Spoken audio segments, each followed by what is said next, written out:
Sunday ആയിട്ട് ലഞ്ചിന് എന്തെങ്കിലും സ്പെഷ്യൽ വേണ്ടേ? ഒരു പാൻ എടുത്ത് കുറച്ച് സൺഫ്ലവർ ഓയിൽ ഒഴിച്ച് അതിലേക്ക് 2 പീസ് ചിക്കൻ വറക്കാനിട്ടു. ചിക്കൻ വറുത്ത് മാറ്റിയ എണ്ണയിലേക്ക് കുറച്ച് സവാളയും ജിഞ്ചർ ഗാർലിക് പേസ്റ്റും ഇട്ട് അതിൻ്റെ പച്ചമണം മാറുന്നവരെ ഒന്ന് വഴറ്റിയെടുത്തു.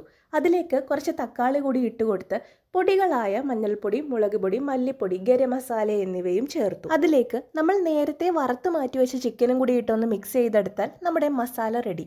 നല്ല കളർഫുൾ ആയിട്ടുള്ള മസാലയാണ് കേട്ടോ. ഇനി വേണ്ടത് 1 കപ്പ് കൈമ അരിയാണ്. ചൂടായ കുക്കറിലേക്ക് ചിക്കൻ വറുത്ത എണ്ണയും ഒഴിച്ച് അതിലേക്ക് ഗ്രാമ്പൂവും പട്ടയും ഇട്ട് കൊടുക്കുക.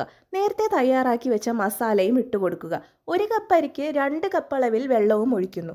കൈമ അരിയും ആവശ്യത്തിന് ഉപ്പും ഇട്ട് കൊടുക്കാം. ടേസ്റ്റിനായി പുതിനയിലയും കൂടി ചേർക്കുന്നുണ്ട്. 3 വിസിൽ അടിച്ചതിന് ശേഷം കുക്കർ ഓഫ് ചെയ്യുക. സ്വാദിഷ്ടമായി കുക്കർ ചിക്കൻ ബിരിയാണി ഇവിടെ തയ്യാറായിരിക്കുകയാണ്. പപ്പടത്തിൻ്റെയും അച്ചാറിൻ്റെയും കൂടെ നമുക്കിത് കഴിക്കാം.